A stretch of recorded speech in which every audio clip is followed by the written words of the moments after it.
All right, everyone, we'll get started. Good afternoon. My name is Brittany, and I'm the Economic Development Specialist with the Morris County Chamber of Commerce and Morris County Economic Development Corporation. Welcome to our third webinar in our Agriculture and Resiliency series. This is a collaboration between the Chamber and the EDC and Morris County to assess resources and create grassroots support on resiliency and preparedness in the event of a food supply shortage. So we have created a series of lessons, and this webinar series is a culmination of that initiative. Today, we have a very exciting lineup of panelists. We've got Brady Smith of Fresh Cycle Inc. and Pinto Consulting presenting on edible landscaping, and Lisa Alexander of Grow It Green presenting on urban and community gardens. And presenting on minimizing food waste, we have Heather Thompson of Table to Table and Amy Rowe of Rutgers Cooperative Extension of Essex County. So if you have questions during the presentation, you can ask them at the end. We're going to have it broken down. Each presenter will get about 20 minutes. So you can ask questions at the end of each section or put your questions in the chat. I'm going to hand it over now to Brady. Thank you so much, everyone. Thank you, Brittany. Let me go ahead and get us set up here.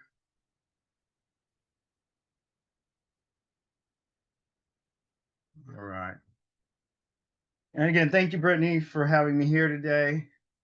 I also want to give a big thank you to Morris County's Chamber of Commerce and the Economic Development staff for hosting this webinar series to help Morris County public with disaster preparedness and home resiliency. Again, my name is Brady Smith, and I'm here today to discuss edible landscaping as a strategy for producing a wide variety of foods on your property. All right, let's get started. Edible landscaping, sometimes referred to as foodscaping, is a practice of adding food-based plants to areas throughout your property for personal consumption.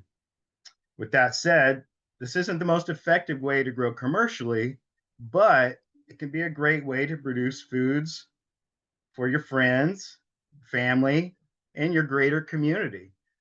The fact is there are some food insecure people in your community that potentially could use additional food. So thinking about that could be important as well. Also, in fact, you can plant to grow edibles with your local wildlife in mind so that they have something to enjoy besides the items you want to harvest and enjoy. Thinking about your wildlife and your coexistence is important through this design. Note there are no hard and fast rules of how much of the property to use. Your edible landscape can encompass as much of your property as you feel is appropriate.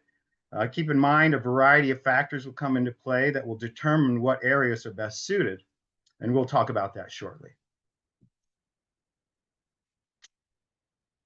So before we get into that, let's consider all the wonderful benefits of edible landscaping. First off, you get to relish in growing and caring for the food you eat. This comes with such a feeling of reward. There's something magical about growing food yourself that seems to make it taste even better than its store-bought counterparts. The fact is, fresh picked foods are healthier as they hold more nutrients and flavonoids when eaten directly after harvest. They also lack shipping damage and are free of pesticides and ripening agents. Besides the health benefits, edible landscaping also tends to be less costly than retail purchasing. You could argue your time is money, but keep in mind your efforts also come with the satisfaction and health benefits mentioned above. And this has some value.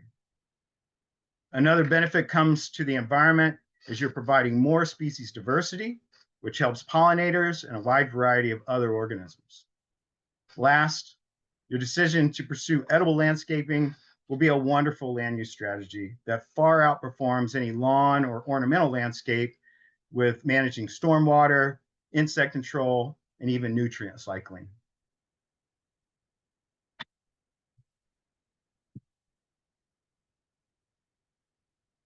At this stage, you want to think about what foods you like and what foods can grow in this particular plant hardiness zone. These zones are important when selecting plants as you need to choose species that can tolerate the cold and hot levels we experience in Morris County, which, as you can see here, is located in plant hardiness zones 6B and 7A. If you want to grow plants that are not suited for this zone, consider placing them in containers for relocating indoors, or placing them in a southern facing location where you can cover them during cold periods to ensure that they survive.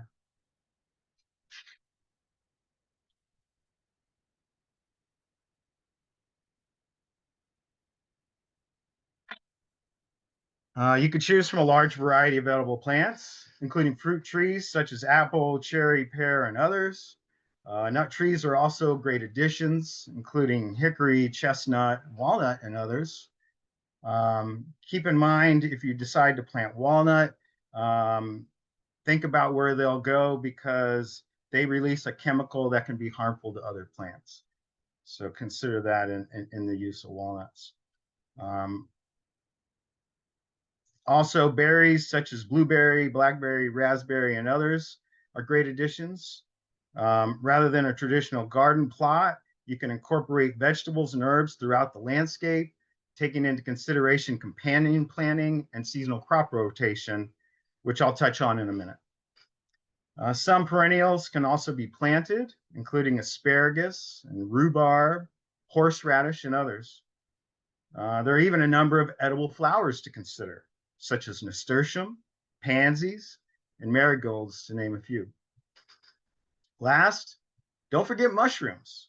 They're a very important component to this system, and there are a lot of varieties you can consider, including oyster, shiitake, and wine cap, to name a few.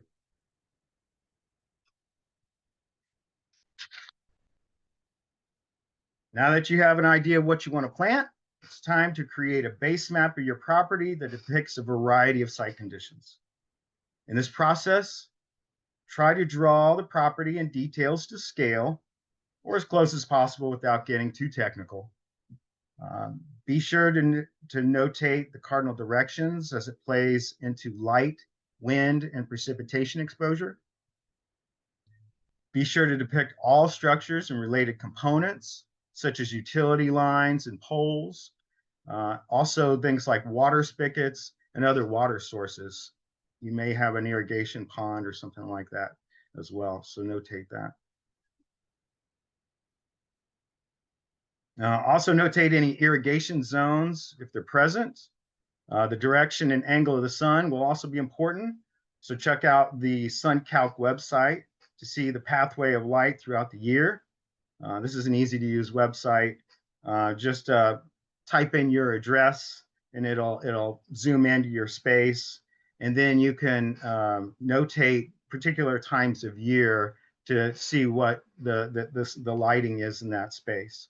I would suggest putting in your summer and winter solstice and also your spring and fall equinox to look at the change in lighting throughout the year. You can also notate various ground or soil conditions, such as the pH of the soils in different locations, wet and dry areas, and places where rainwater drains across the property.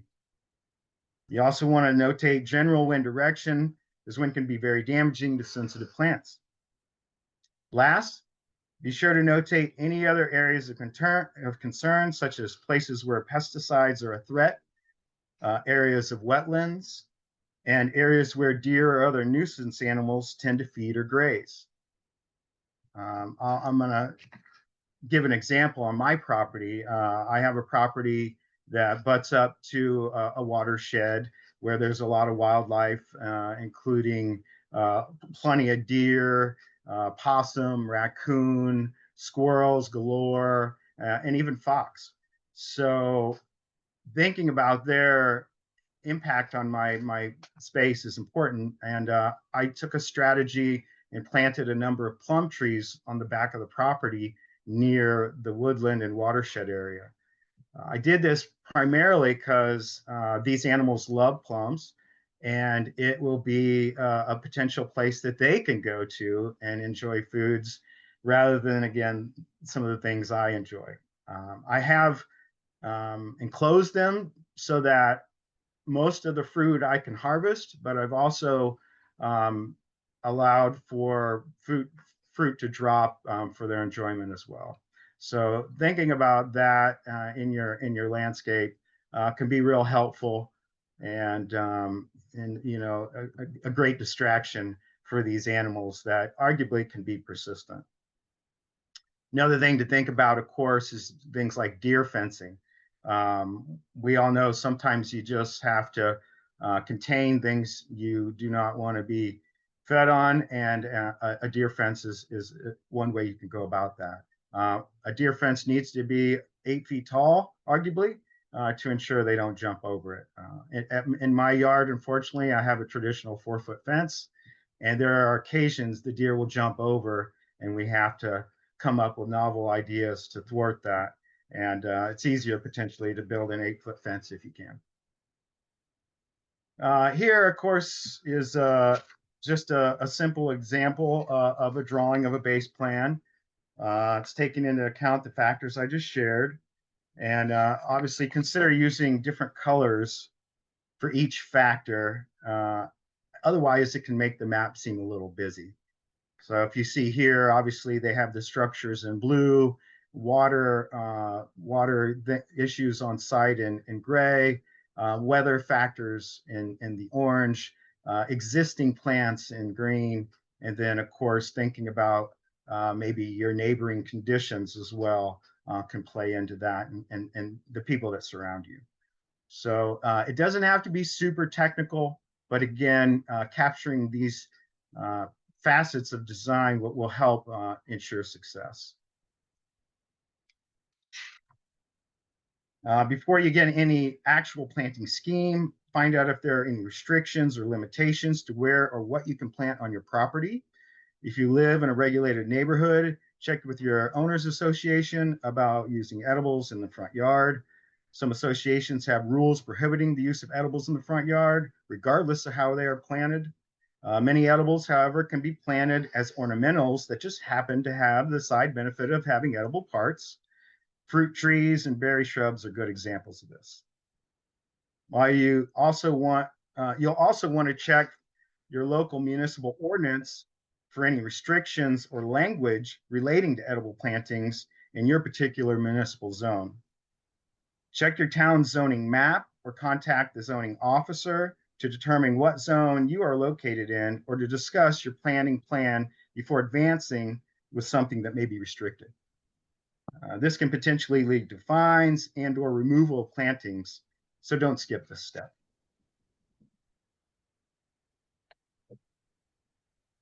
Once the ordinance search is complete, you can take soil samples from areas you plan to plant. At a minimum, test the soil pH in a number of areas. You should also test any areas you suspect of contamination, especially if you suspect lead, which is common in soils near homes or other structures built prior to 1978. Lead paint was banned after 1978, so that's oftentimes a good indicator that there may be lead present. There are a wide variety of other hazardous contaminants that may be present in your soils, such as arsenic, mercury, benzene, or persistent pesticides. These may be more likely in urban areas, but can also be found in rural spaces, especially older farm properties that may have been divided for development.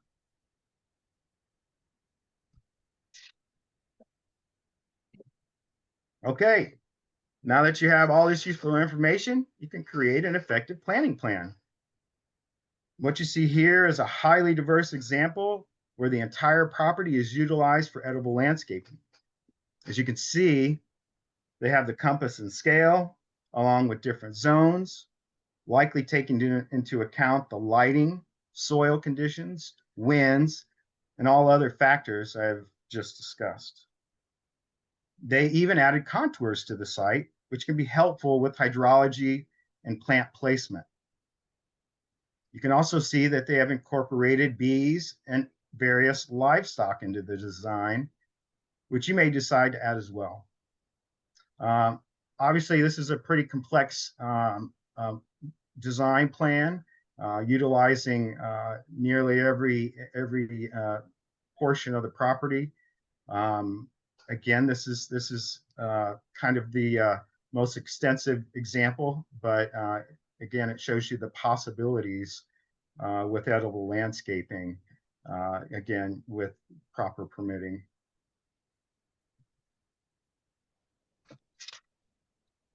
Here's another example of a planting plan that focuses on plantings only. Let's assume most of you will forego the livestock and bees, as they come with their own time and care requirements that just may be too excessive. This example depicts an edible landscape plan that takes into account existing trees and ornamental plants that will remain, with edible plantings incorporated in a natural fashion, while others are planted using more formal gardening methods, such as beds and rows. Also notice the mushroom addition. This can be a particular spot on the property or throughout the property in areas best suited for mushroom development. Note that mushrooms and their mycelia have symbiotic relationships with plants that lead to better health and productivity.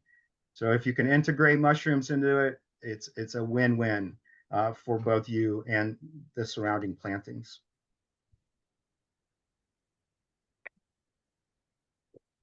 The last thing I want to discuss is companion planting and crop rotation. Many plants are suited to grow alongside other plants that prefer the same conditions or offer some form of protection, such as beneficial insect control.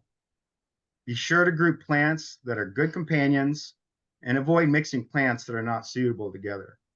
When you mix plants, arguably it can cause problems with production, productivity, yields, and even stunt plants. So it's important to make sure you have the proper plants alongside each other. Once these groupings are established, be sure to rotate them among your planting sites. Your annual vegetables and herbs will benefit from this rotation strategy, as it will help avoid issues with pests, nutrient availability, and other factors. So this is something, again, to think about with your again, your vegetables and your herbs, your annual plantings. You want to make sure that you have them situated so that you can rotate them, and each place will provide a sufficient environment for that rotation of plantings.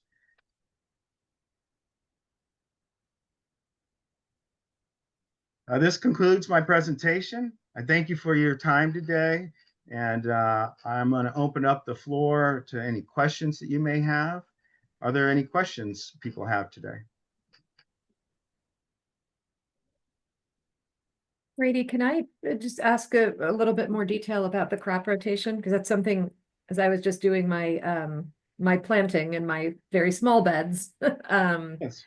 and thinking about, you know, what did I plant in this bed last year versus what I should plant this year. So I definitely want a copy of this because this will be really helpful going forward. But going back to like soil testing, are there particular things within the soil that could be tested for to sort of say like, hey, this soil at this point is depleted of the nutrients that tomatoes would need, but it's good, you know, like, is there a way to connect the dots between those things? You make a good point. Testing for nutrient value in the soil is also something to consider. Although pH is important for nutrient uptake, you make a good point. Knowing what nutrients or nutrient value the soil currently has is important as well, as some soils may be heavy in clay and need amendments to potentially loosen the soil. You may need to add loam or lime or sulfur, depending on, again, your soil pH. Lime and sulfur both are used to adjust said pH to the optimum range for whatever you're planting. And again, pH will vary for different plantings, so know what pH is best for what plant, but also thinking about the soil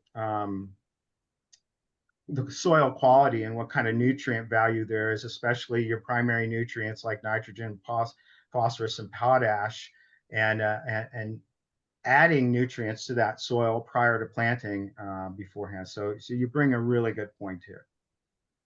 Awesome, thank you.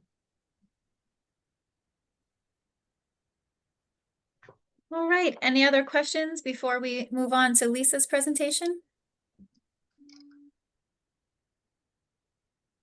Great. Thank you so much, Brady. That was so interesting.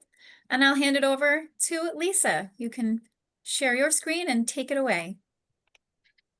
Good afternoon. I'm Lisa Alexander. I'm the Executive Director of Grow It Green. I've been the Executive Director for 5 years, and I can honestly say I do not have a green thumb. I had grandparents who farmed, a mother who gardened, but I rely heavily on our excellent farmers, Farmer Sean, Kim, and Marley. But I look forward to talking to you guys today about kind of the construction of urban farms and community gardens, the purpose of them, and some of the factors that you want to look at when considering, which I highly encourage, but creating a urban farm or a community garden. A lot of stuff I'm not going to replicate what Brady talked about. A lot of considerations that he discussed obviously would be in place for considering an urban farm and a community garden as well. So I'm going to go ahead and share here. Okay, so urban and community garden, to build on what Brady said, is about growing together. And many times for people who do not have a space within their own yard to go to grow. So that's where a lot of the community gardeners that come to us at Grow It Green. So quickly, I want to go over this, and I'll touch on some of these. We don't have time to go over all of it, but Grow It Green, for 16 years, the first thing we developed was an early street community garden. I can encourage people to start small. We had 3 women who were walking around town trying to figure out a way that people could spend more time together from different backgrounds, and the idea of a garden began. So this was not an ideal space. It was a junkyard and is the lowest point in the neighborhood. So it is impacted quite a bit by flooding and stormwater runoff from impervious surfaces, and was a high value development property, which fortunately, through the assistance of Trust for Public Land and the town of Morristown, we were able to preserve. And then we went on to develop the urban farm, which is the other thing we're going to talk about, is urban farms. The urban farm really came out of a concern about school gardens, which are absolutely wonderful, but many times are developed by a parent who has a great deal of interest. And then when their child moves on, the maintenance and care of that garden kind of goes to the wayside. So we wanted something that was year round, that became really a learning space for our children, because we really loved the impact it can have on our kids and the different varieties of foods they try, even from young ages. But having a year-round learning garden really was the most important thing. But out of it has become many other wonderful things for the community, including the community gathering. We grow 24,000 pounds of food there, which there's a farm stand, a CSA, donations. But again, I encourage people to say, go ahead, start small. And this has come through 15 years of growth as an organization. We do have some other property as well. We grow on half an acre near here through a generous couple who lets us grow there, because we are contained in an acre. You really have to decide on what's the best thing to grow. What are you going to get the best yields from? Things like melons take a lot of space, so we grow those over on another property. We also are involved in 4-season gardening and run the largest outdoor winter farmers market for Morris County. So one of the reasons we came to this group with MCEDC, and I thank them very much, and thank Brittany for her coordination of this, and the Morris County Chamber of Commerce, is that we were talking about during COVID-19 that there was quite a bit of food shortages. And what have we learned from this, and what innovative ways can we create resilience in our food systems?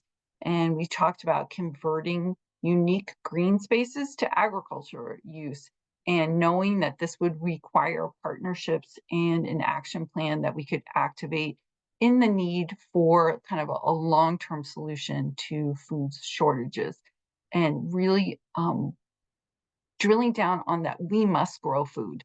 So in the short term, really we're promoting self-sufficiency for people, establishing community gardens and urban farms, and encouraging our municipalities to recognize the economic and environmental value of small scale farming. Many times I think development is a big consideration. Taxes are a big consideration, and it's hard to put a value on farming and preserving our green spaces. So, starting with the like long-term objective, if we were in a food crisis, what would we need to do? Looking at and thinking about where could we potentially convert land to agricultural use, including park areas, institutions, business properties, potentially taking a look at many of the things that we would look at for an urban farm and a community garden, like the soil quality, sunlight exposure, many of the things that Brady had just mentioned. Also, proximity to water, electricity.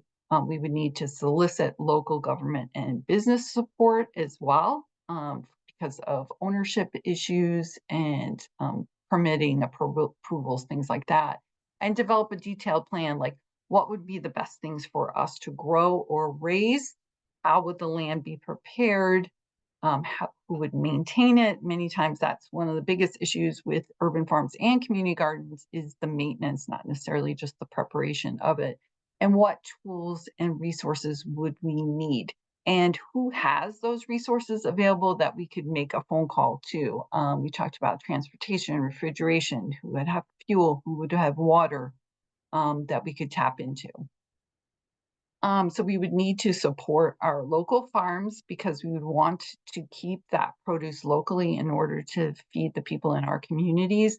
So we would need to create new like grants and funding structures for them in order to allow them to increase their own capacity to store food, transport food, how that distribution would work, the gleaning of food, keeping it in our communities. Heather will talk a little bit about that.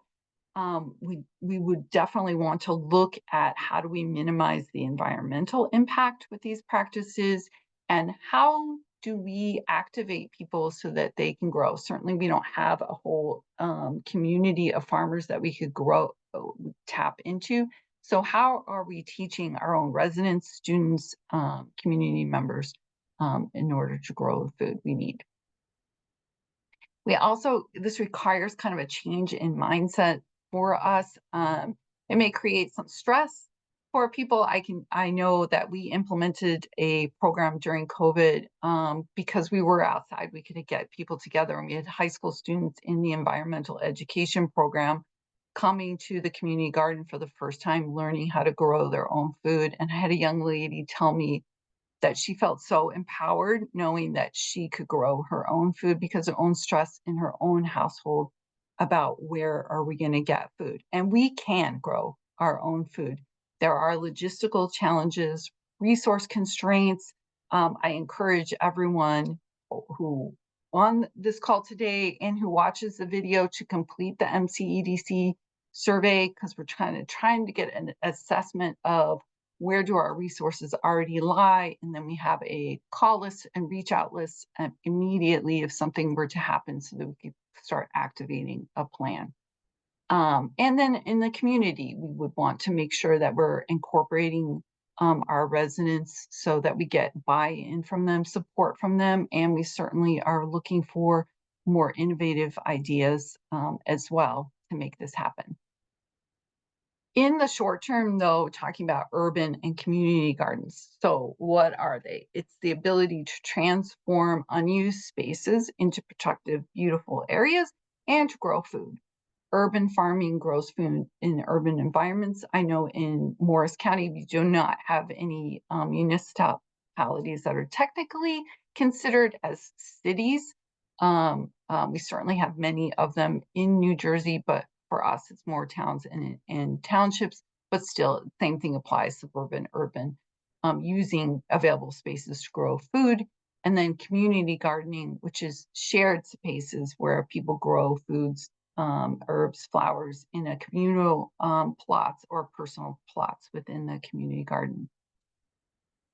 So there are many benefits to urban farms, community gardens. There's benefits to the environment. We have heat island effects, our air quality, increasing biodiversity, reducing stormwater runoff. I was in a session last week where New Jersey DEP was talking about that the number one concern for municipalities in New Jersey is flooding and stormwater runoff, and community gardens and urban farms can play a role in decreasing the impact of those, decreasing food miles for our food, encouraging people to eat in season, and preserving insect habitats, particularly if we're following regenerative agricultural practices.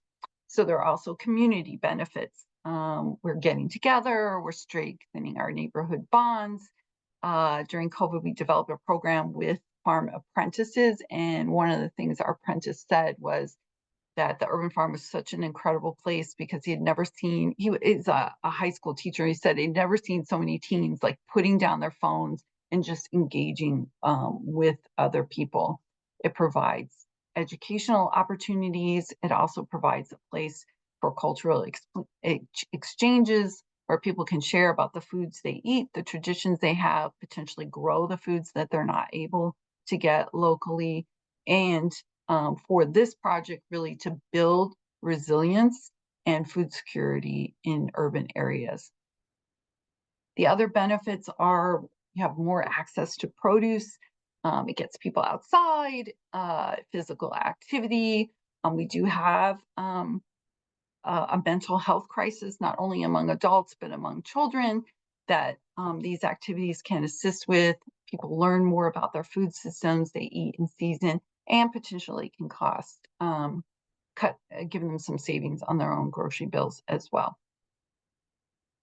So there are many types of urban gardens because there are many types of little spaces that we can find. Every little nook and cranny potentially can be used as garden space. So we have community gardens, like I talked about, where an organization, a neighborhood association, or a town or a nonprofit creates a community garden. There are school gardens where the curriculum can be incorporated into the gardening and potentially the food is utilized in their cafeterias.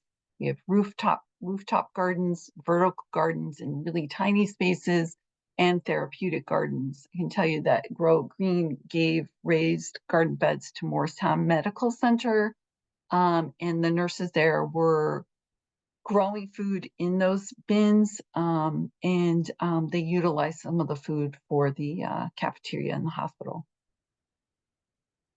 So one of the big considerations for starting an urban farm or a community garden is the old real estate mantra: location, location, location.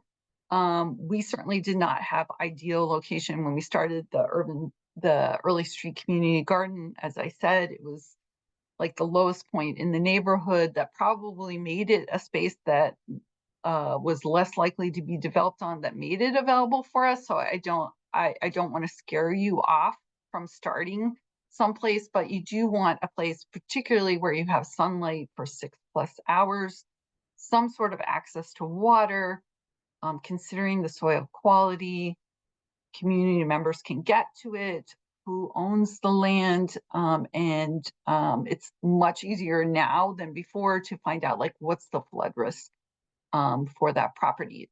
There are spaces potentially available. We have to get creative in where we look at those spaces: schools, universities, businesses, libraries, and churches. The urban farm is built on school property. It used to be a playground and a baseball field that was not being utilized, that we converted to the urban farm.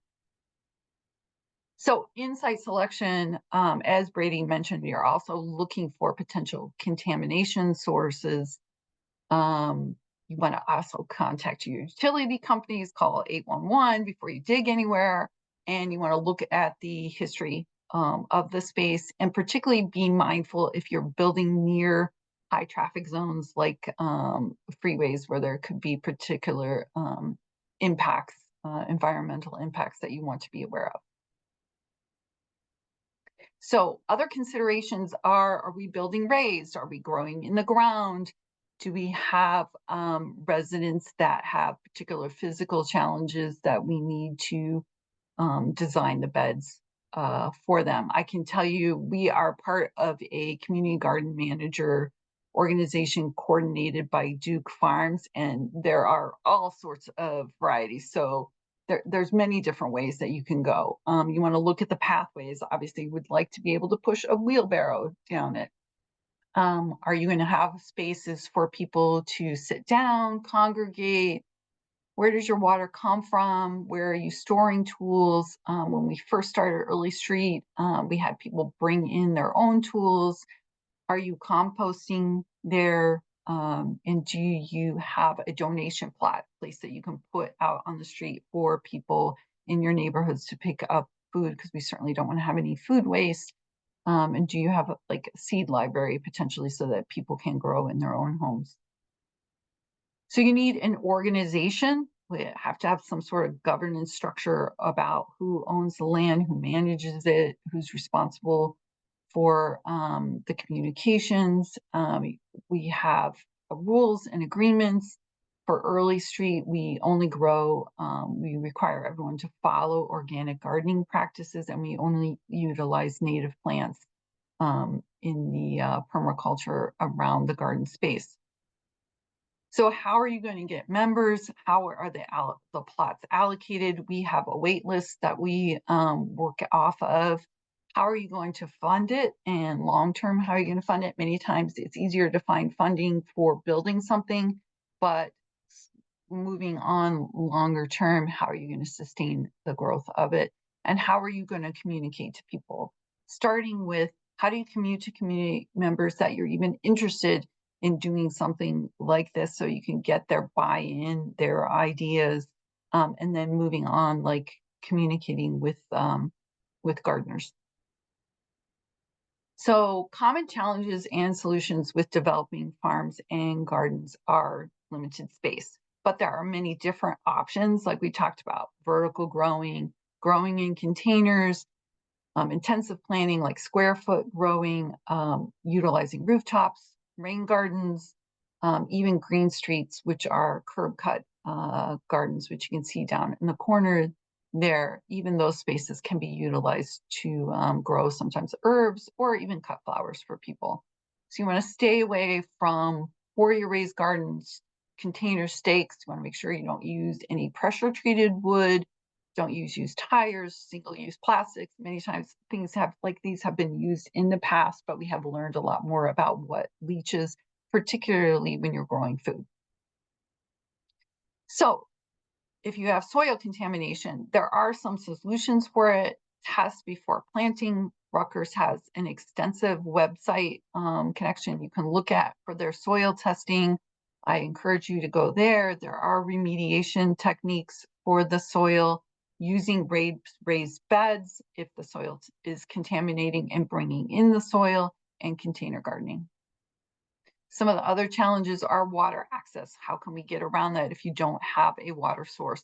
Is harvesting rainwater, utilizing drip irrigation, choosing plants that are more drought resistant, potentially using gray water or community resources. Like for us at Early Street, we are very fortunate that we are able to use town water, but we are have to utilize what their schedule is. The DEP can come and turn the water on and off, and obviously they are very conscientious of the fact that they don't want any of those pipes to freeze. So it kind of tightens up the season for us for water availability. So we have a rain cistern that we use there so that gardeners can water around those time periods to kind of extend their growing season.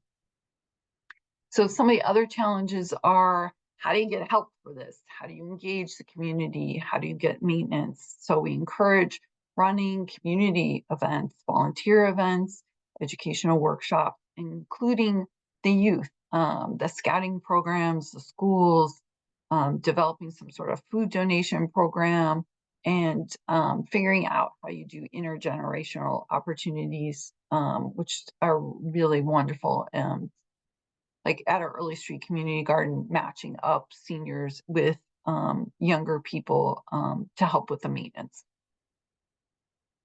So some of the other challenges with community gardening and urban farming is getting financial assistance, the funding, and education.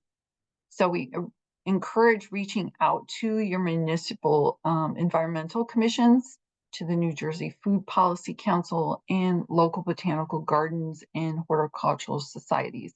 Your garden clubs, like for us, Friends of Frelinghuysen is a great organization to reach out to if you have interest in doing things like starting a community garden. Funding sources can be municipal grants, even corporate sponsorships, foundation grants, or charging membership fees. We charge $45 or $60 depending on the size of the bed, and we do have subsidized beds that we fundraise for as well. For educational resources like learning more, there's so much available on the internet. There's many workshops, skill sharing events. Certainly Master Gardener programs through Rutgers is an excellent resource for us. They actually come out to some of our local community gardens when there's high like pest populations, warning us about them and providing solutions for them. As you know, when the winter is not as cold, there are certain pest populations that do not die off. There are certain nematodes in the soil that can grow if you don't do crop rotation. So they're excellent resources for kind of figuring out like what's going on with my plant. I encourage people to attend the 2025 National Grow Together Conference in New York City. We're not affiliated with it, but they've got some great programs going on if you have interest, and that's coming up right away between June 5th and 8th, and that includes tours of the New York City gardens as well if you're looking for ideas and to talk with people that have implemented many different ways to grow gardens. So we are not too late to grow, in case you're wondering that. There's actually resources to be able to extend our seasons because it is warmer. So that's one of the benefits, I guess, of climate change is you can grow longer. So they've changed the hardiness zone designations for New Jersey. There's 4 hardiness zones in New Jersey now. In 2024, they shifted them. We're anywhere between 6A and 7Bs. 7B, there's warmer winters, there's drought. October of 2024 was the driest October in the recorded history of New Jersey.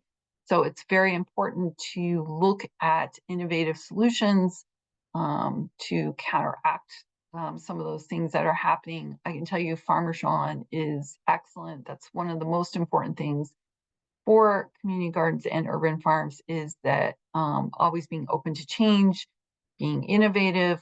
Sean has implemented many things. We're doing new vertical growing systems.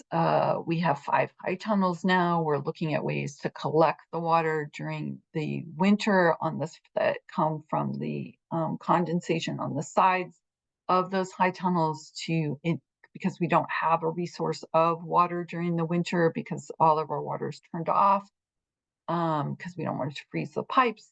So just always looking at innovative ways to grow food.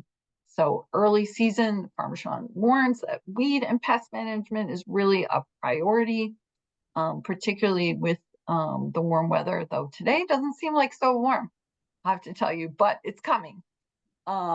And at the end of the season, he said focus on maintaining a warm growth environment for those things. I mean, we're finding with our community gardens, it's very hard to change their mindset that they think like, oh, at the end of summer, we're finished growing. But really they can grow up through November. We're finding successful growing depending on the crops that you choose. Lisa, we're at time. I don't know if you want to take some questions at this time. Yeah, absolutely. Does anyone have any questions for Lisa? We have a lot of motivational and inspirational stuff going on in the chat, just cheering each other on, which is wonderful, Oh, great. about how healthy and good gardening is just for stress reduction. And yeah, Yeah, but I want to know how to get my carrots to grow like the picture you just showed. I can never, I know that's not the purpose of today, but when I saw that picture, I'm jealous because I can never get my carrots to look like that. I But can, I appreciate the education, by the way. And I think my takeaway, from a takeaway standpoint, is I really don't know. I'm pointing to my garden right out here. It's pretty large. I don't know what's in that soil that might have leached in and come from paint from outside the house. I need to check it. so So, I'm glad that you're inspired by Brady and myself, and certainly, are you in Morris County? no, I'm a part of the chamber. Oh, But okay. my All right. business, my Wonderful. Well, business is I different, but highly recommend Rutgers Mhm. for soil testing. They have some Yeah. amazing resources on their website. And Yeah. you are always welcome to come to our urban farm stand. We open June 12th and June 14th in Morristown, and Farmer Sean is a wealth of knowledge Okay.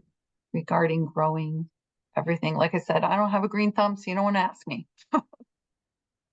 But thank you. right. Any other questions for Lisa? All right. Thank you so much, Lisa. That was excellent. And now I'm going to hand it over to Heather and Amy, and they're both going to present on minimizing food waste. Hey Heather, you're good with me going first here? Yeah, go for it. Okay, also Larry, I put our Rutgers Soil Testing Lab website in the chat. So if I you have any already opened it. Thank questions, you. yeah, if you have any questions there, let me get my presentation here. Oh, well.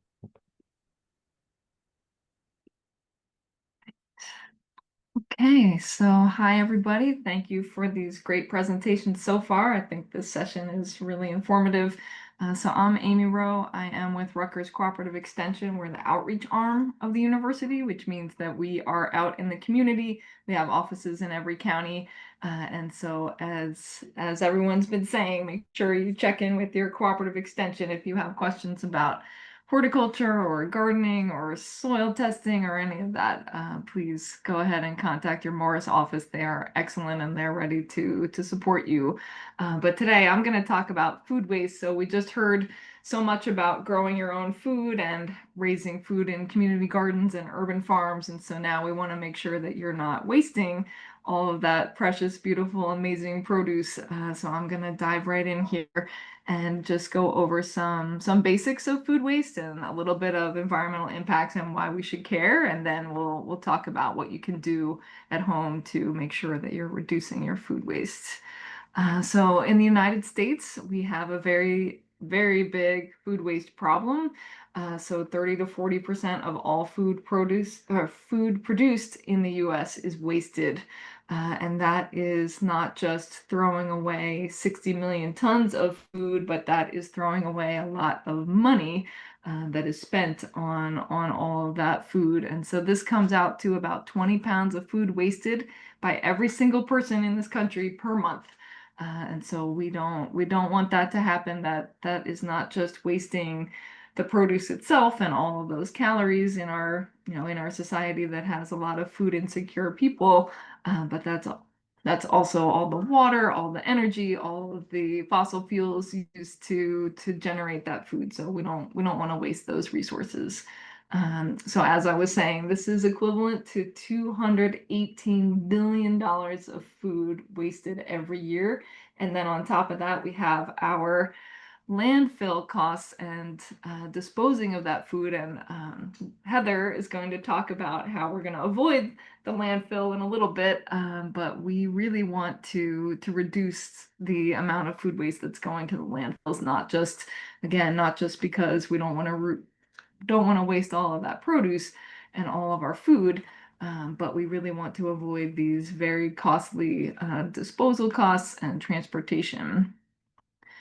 So when you're looking at food waste, obviously there is waste at every step of the food chain and the supply chain, but the consumer losses are definitely outpacing all the rest of the system.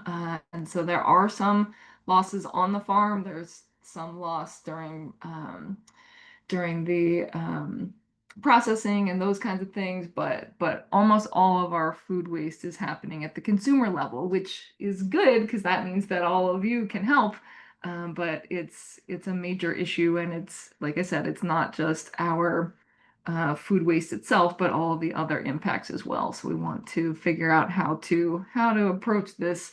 And so in case you were wondering, our number one wasted products are dairy and vegetables. And I know everybody's probably guilty of, finding some long lost lonely vegetable in the back of their fridge that just didn't make it to the dinner table. But yeah, dairy is often wasted because the expiration date or use by date is confused about food safety, and I'll get to labeling a little bit, but dairy products are usually wasted because of confusion over labeling rather than actual spoilage. And so you can just see what else is wasted here and what percentages. But again, we're looking at dairy and our vegetables being the most wasted categories of food. And so why do we care about this? Well, there are all kinds of impacts. So we have our environmental, that if food waste was a country, it would be the third largest emitter of greenhouse gases across the whole world. But then we also have our economic impacts, which we talked about already. But the social impact is also there. If we have millions of people that are food insecure in this country, why are we throwing out nutritious, calorie-rich food every day? And so all of these things together create a huge problem that we want to address. And so environmentally, like I said, I mentioned greenhouse gases, but food waste is responsible for 6% of all greenhouse gas emissions globally, and that's not just the methane that is coming from the landfill where we're disposing all of our food waste, but also carbon dioxide emissions and fossil fuel emissions from all that transportation, the production, the storage, all of those things. So the food waste itself is not generating carbon dioxide emissions, but it's the processes to get it there. And then more than a quarter of our freshwater use goes to wasted food. So that's more than 45 trillion gallons of water wasted each year. And as you are probably aware, our freshwater is very precious. We are definitely going to have shortages. Lisa had mentioned the drought last year, and so we really want to make sure that we're not wasting water on agriculture that's being produced that's just going into the trash. But then on top of all of this, nearly 40% of the energy used in global food systems is utilized to produce food that's wasted as well. So basically all of our resources are wasted when we are wasting food. So let's do better at addressing that. I'm gonna skip our landfill talk just to get us back on time. But just to give you an idea of what amount of water we are wasting with each of our types of food and meats that are raised here in the US. So if you throw away a serving of beef, you have thrown away 320 gallons of water just in the water that's used to raise that livestock and to produce that ground beef or whatever kind of beef you're eating. So you can see here, just as a comparison, that eating on the plant-based diet will definitely help us reduce our water usage. But again, we're trying to make sure that we eat the food that we are purchasing and having our food waste decreased over time. So one way that, there are several ways that we can reduce food waste. This is the EPA Wasted Food Scale that shows you the most preferred practices to reduce food waste on the left-hand side in the green, all the way to the practices that are least preferred that we want to avoid in terms of reducing food waste. So the number one thing that you can do to reduce food waste is to prevent food waste right at the source. So we are making sure that we are eating all of the food that we take, that we are only buying the food that we need, and that we are only producing the food that we need and not just letting things, waste in fields and those kinds of things. After that, donation of food is the second most preferred. And again, Heather is going to talk about this a great deal, so I'm not going to dwell on that. But if we can't donate food to people, then the next preferred item is feeding animals.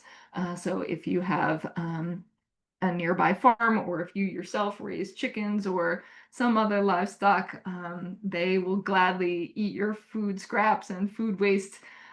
Or you can leave food in the field unharvested. That is also preferred compared to some of these other things. So after feeding animals, we have composting. So this is obviously not ideal in that you have already gotten past the consumer level and you have food that that you are not going to be eating, but putting it in your compost pile rather than into the landfill is preferred, just because we don't want food wasting in the landfill because it is generating methane at a very high rate. So then after that, we have digestion, which is just a industrial type process. I don't want to get too deep into this. We don't need to go into microbes and all of those things. But digestion is next. And then the very last, least preferred method of reducing wasted food is to send it down the drain, put it in the landfill, or incinerate it. We don't want to do any of those. We want to avoid those at all costs. So how can we do better? How can we reduce our food waste? So there are all kinds of things that people can do. I'm not going to read all of this to you, but just know that there are things that can be done at the food policy and food system level, as well as the individual level. So we're going to talk about the individual level right now. So what can we do? So one thing that you can do is to plan your meals. Having a meal plan in place and knowing exactly what ingredients you need and what you're going to make for dinner each week is really helpful. It helps you when you're in the store. It helps you make sure that you are using the things that you're purchasing. And it can also help you with your nutrition and can really help you kind of make sure that you're covering all your bases and getting all the nutrients that you need. So meal planning is great, and there are some resources from Rutgers that can help you start with healthy meal planning. And so I can put those in the chat when I'm done with my talk so you can see those. But then you're going to make sure that you plan your shopping trip. Make sure you do inventory before you go to the store. Don't just get the store and try to remember what you have in your pantry or in your refrigerator. I know that doesn't work for me. So make sure that you are writing down exactly what you need. And if you are purchasing produce and things that spoil quickly, make sure that you're buying smaller amounts of those food rather than the very tempting bulk, the bulk that may have a slightly lower price, but then if it spoils and you're throwing it all away, it doesn't really help you in terms of your budget. And then if there are some really tender, fragile kind of produce that you are buying, maybe you should think about frozen, because the nutrients are retained during the freezing process, and they do retain their nutrition value. So consider those things when you're at the store. And then once you get your food back from the store, make sure that you are storing everything properly. Proper storage will help all of your food last longer. Make sure you practice the first in, first out method. Make sure that the oldest items in your fridge are at the front so that you use them first so that they're not getting lost way back in the depths of your refrigerator. So keeping your fridge relatively clean and clutter-free will help you see everything that you have in there also. And then again, make sure that you are using your freezer, and you can store a whole lot of things easily and safely in the freezer. Just you need to take some precautions about, you should label things so that you know when it was frozen, because things do only keep a certain amount of time in the freezer. And really, try to cycle through those things. You can also freeze prepared food. So if you have already made your meals and you have leftovers and you don't feel like eating them right away, freezing them will definitely help those last longer as well. Some other things about storage, make sure that your refrigerator is set at 40 degrees or lower and that your freezer is set at 0 degrees or lower. If you are outside of these boundaries, you may have, you may notice your food spoiling a little faster. So we really want to make sure that we're at the right settings to keep all of our food fresh and to last as long as possible. But also for produce that we don't refrigerate, you really want to keep certain items separate from each other. So bananas, you may know, they release ethylene gas, which will absolutely ripen and possibly spoil other sensitive vegetables, things like tomatoes. We want to keep the bananas far away from anything that we don't want to be ripening quickly. Now, on the other side of that coin, if you bring something home, let's just say an avocado that's hard as a rock, you can use bananas to help ripen things quickly. But again, for food storage and for keeping things fresh, we want to keep our produce separate. And I do have an infographic. I took it off of here because it was very small and very confusing. But if you have questions about this, I can send you some information. So getting to expiration dates, these are very confusing. These are also not related to food safety. Sell-by dates are for the store to know when they need to have things on the shelf, the best quality of food, which is a taste issue and not food safety. So sell-by dates are for, written by the manufacturer to tell the store when they need to have items pulled off a shelf. Best by dates indicate when the manufacturer can ensure the best quality. Also, it's directly to the customer. So best by is for taste and quality. Again, not food safety. Then use by dates, again, are talking about peak quality. So all three of these do not indicate food safety. There is actually a lot of legislative push about changing food labels because they are confusing, and a lot of people throw out a lot of perfectly safe food because of all of these confusing stamps and dates. But one item that is absolutely food safety critical based on these dates is infant formula. So please, please, please do not try to make food infant formula last longer because of, letting the date go. Those nutrients that are in baby formula can break down over time, and so those dates are really important only for infant formula. So just be aware, but please, do a sniff check on products. Canned goods can last a very long time, even though, you're looking at a date that was 6 months ago or a year ago. So just make sure that you're checking your food before you throw it out. Okay, then composting is a biological process where these teeny tiny little microbes are breaking down our food waste and food peels and all kinds of things into a simpler soil amendment that can be used in your garden. So usually composting includes brown material, so things from your yard, so leaves, branches, those kinds of things, and then green material, which is grass clippings, all of your food waste, like I said, those peels that you're not going to eat, coffee grinds, eggshells can go in your compost bin, and then the whole compost pile needs to be watered. So if you are interested in composting, we have a wonderful webinar that you can look at. It is our Earth Day Everyday webinar series. Again, I'll put that in the chat. to give you a lot more detailed information on how to do composting and keeping food out of the landfill.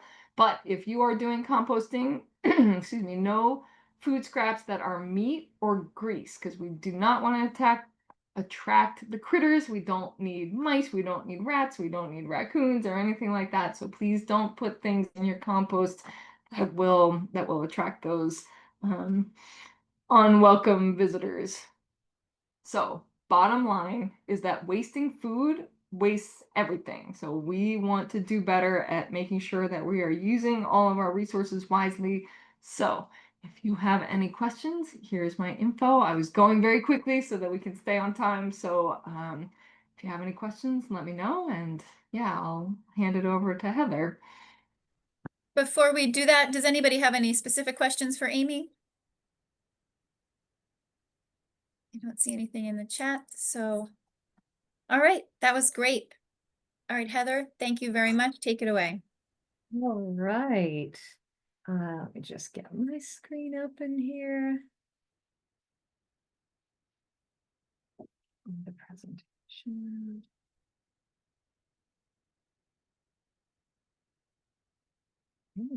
There we go. Okay, so everything that has been shared so far has been so terrific, and there are a few things that I'm going to touch on that sort of tie a few pieces of this together. And what I'm going to talk about is food rescue, and this is the work that my organization Table to Table does. I am the executive director of Table to Table, have been here since the beginning of 2024, and we are New Jersey's first and largest dedicated food rescue nonprofit.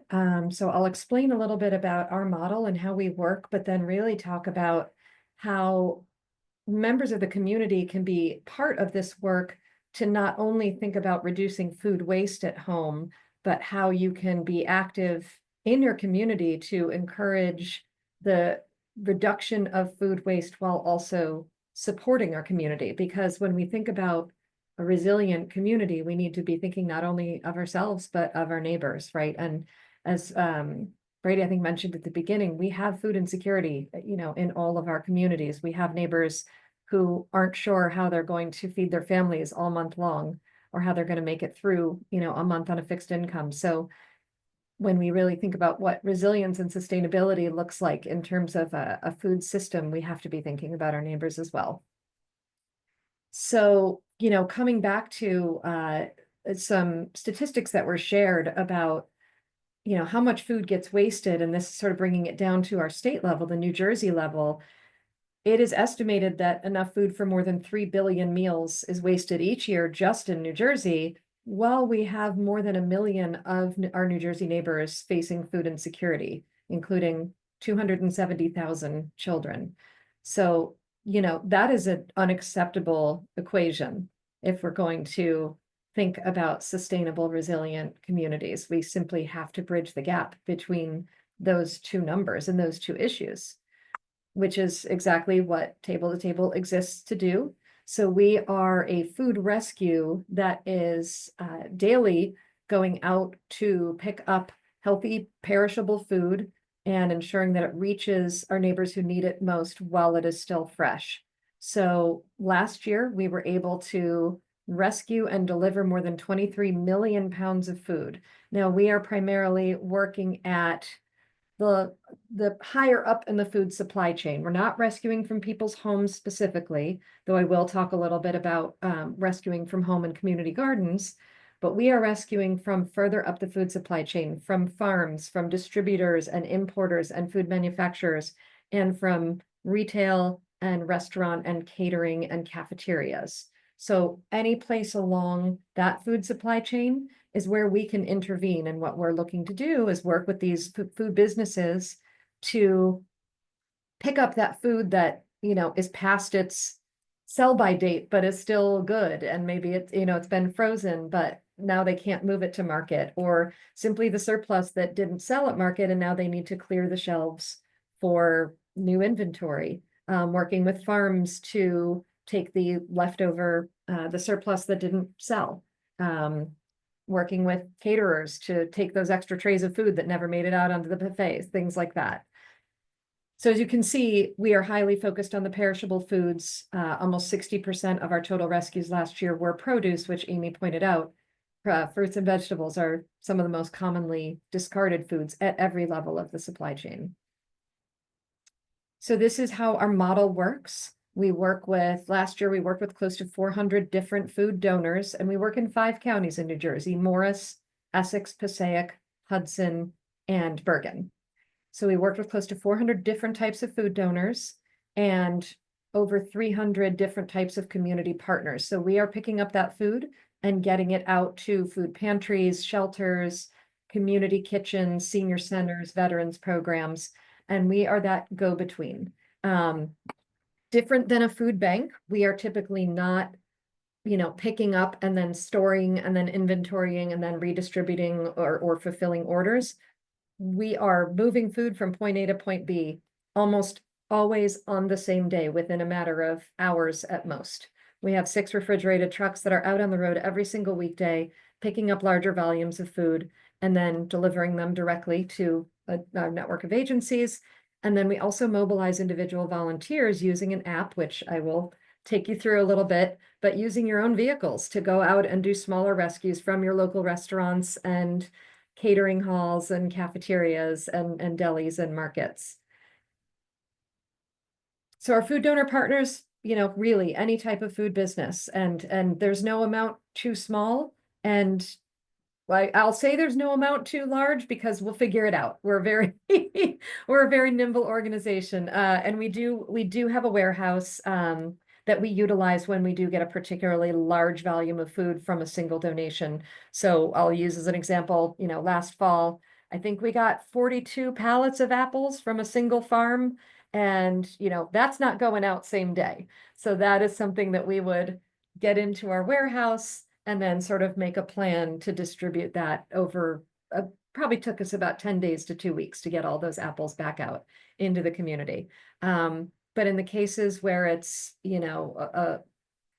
6 pallets or 8 pallets, that is typically going right back out the same day. And because of the size and diversity of our partner network, we can find a good home for pretty much any type of food at any time.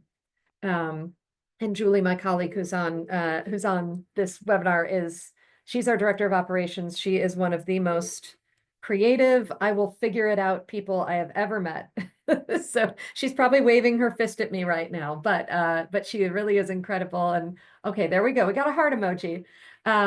We are the organization that will figure it out, because the last thing we want is to see food go to waste. I want to emphasize here, because this is a very common misunderstanding, that food donations are legal, are safe, they are allowed. We get that question a lot from food businesses or from just people who are really, interested in our work, is that, isn't it not legal to donate food, or what's the liability issue? The health department would never allow it, et cetera, et cetera.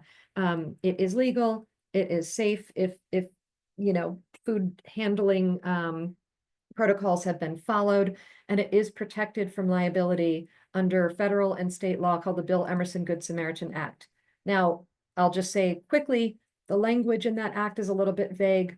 We are part of a working group, a statewide working group called the Meal Recovery Coalition, which Rutgers is leading, and we're working with Share My Meals and foodrecovery.org and a couple of other food rescues, along with people from the state health department and food businesses, to build out much more robust guidelines for how food can be safely and legally donated. So hopefully those will be finished and rolled out before the end of the year, which will really help support food businesses' understanding of what they can do.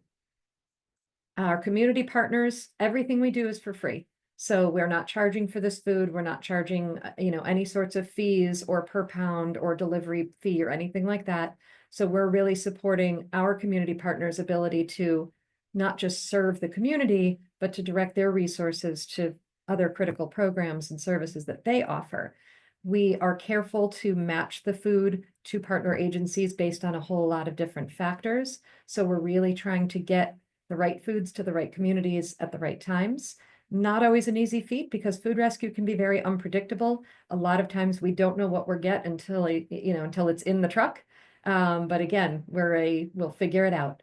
And our partners and our community are really relying on us. Most of the places that we deliver food to, they don't have the staff or vehicles to go do their own food pickups.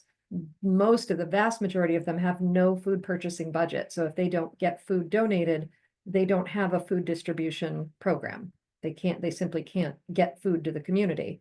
And less than 30% of our partners are receiving food from any other consistent source. So even though I will say when we started this, when Table to Table started, it was sort of supposed to be a nice supplemental thing to be able to do. We've really become a very critical part of the food ecosystem in New Jersey. And just a quick overview, since we've been doing this since 1999, this is what we've been able to achieve in total over the years we've been doing this work. Enough food for over 241 million meals provided to neighbors right here in New Jersey. And just touching again on, Amy mentioned and explained quite a bit about the environmental impact of food waste. This is what we've been able to prevent in terms of environmental impact through the rescue of those 241 million pounds of food. But this is the fun part. I want to talk about how community members can actually get involved directly with the work that we do. So here's some, ways that you can join the movement of food rescue. We have volunteers who go out and help us source fresh food by talking to their local restaurants, their local markets, their local delis. If you have any food businesses that you have a relationship with, go ask them, what do they do with their surplus? They're probably going to answer, we don't have any surplus. That's probably not true. If they say that, let them know that truly, like, even if they have 10 boxes a week, that is still highly valuable, especially to so many of these smaller pantries and smaller group homes and organizations that are just trying to get food out to a few dozen families or a couple dozen folks. Those smaller amounts, those smaller donations are highly valuable to them, because those tend to be the kind of places that get left out of things like a community food bank distribution because they're too small and they can't accept a pallet of food. So they're kind of in this, they're lost in that in-between space.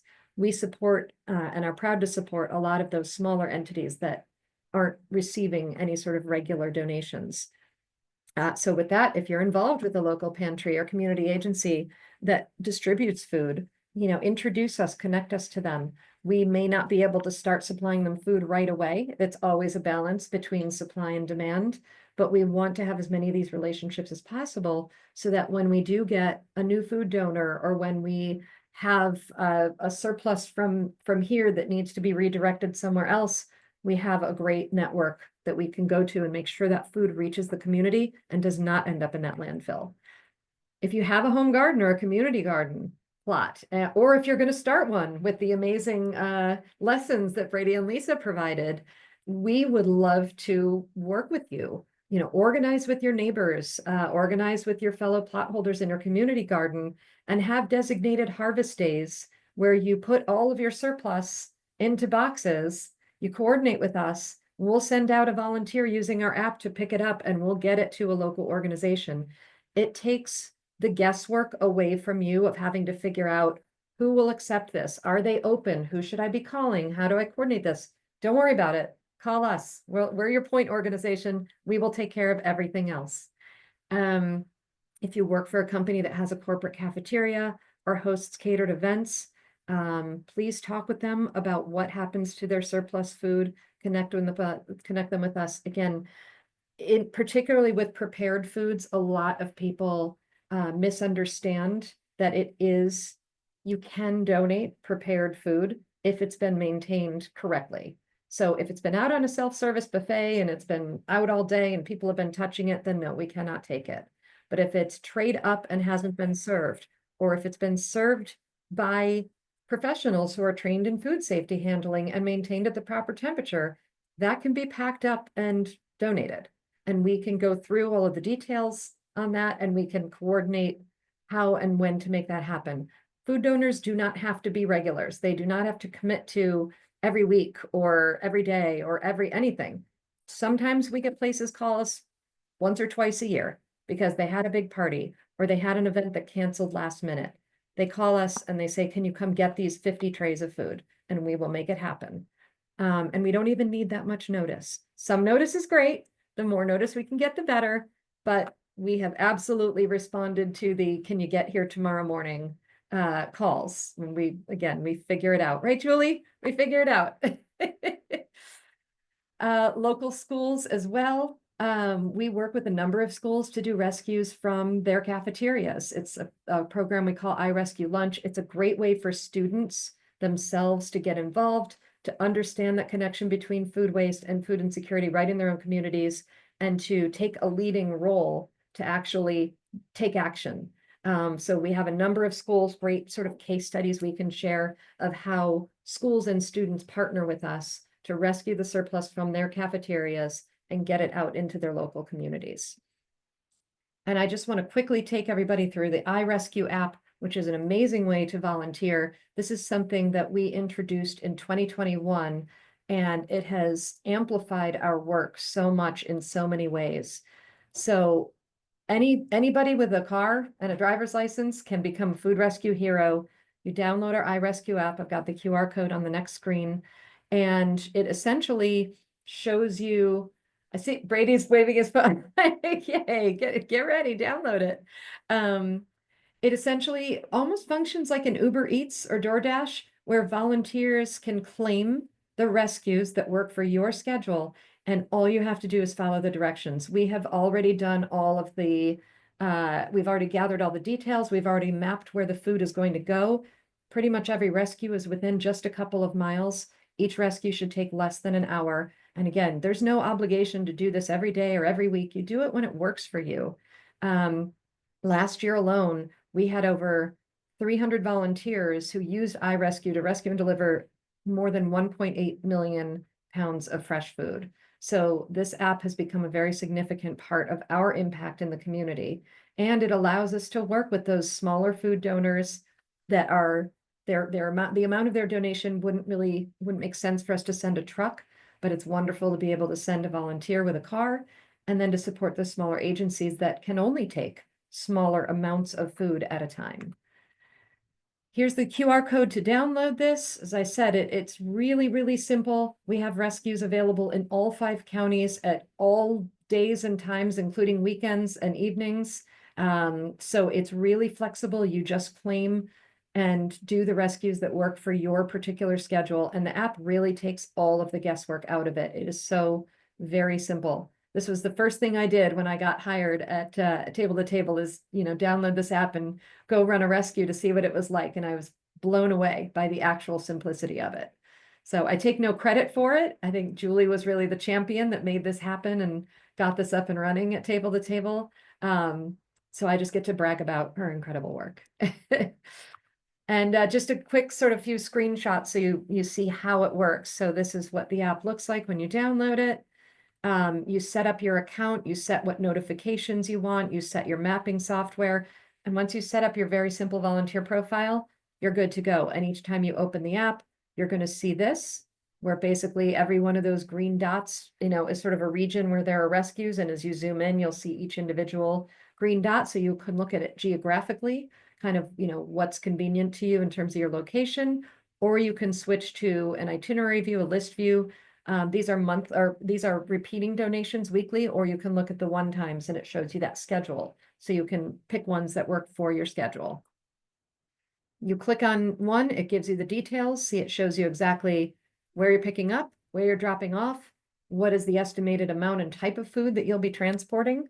And then you just hit the Claim This Rescue button. You get that. And then you'll be able to go in on the side menu, look at My Rescues and look at the details. And when it's time for your rescue, you're going to get a text alert. You're going to get, the notifications. You hit Start the Rescue. It walks you through every single step.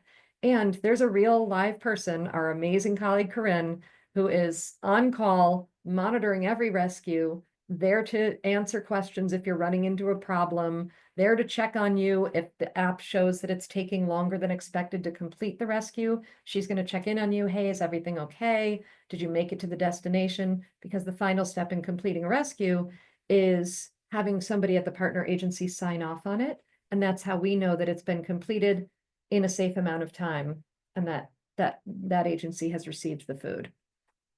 And that's it. I've got my contact information here. Nicole Beresny, who is our Morris County coordinator, I've got her contact information on here as well. She, hopefully many of you have met her. She's out and about all the time in Morris County, working with agency partners, recruiting new food donors, and getting volunteers sort of oriented and excited to be part of our work. So please reach out to us, and if you have any ideas for how we can partner and support and yeah, join our food rescue mission. Amazing. And we're ending right on time. This was such a great lineup of speakers today. Thank you all so much. We have about 1 minute. Does anyone have any questions for Heather? Today was just excellent, really, really inspirational and exciting. This is just what we wanted, getting the community engaged, involved, and interested. So I thank you all for your expertise and time on behalf of the EDC and Chamber. Really, really appreciate everybody's time today. Have a great day, everyone.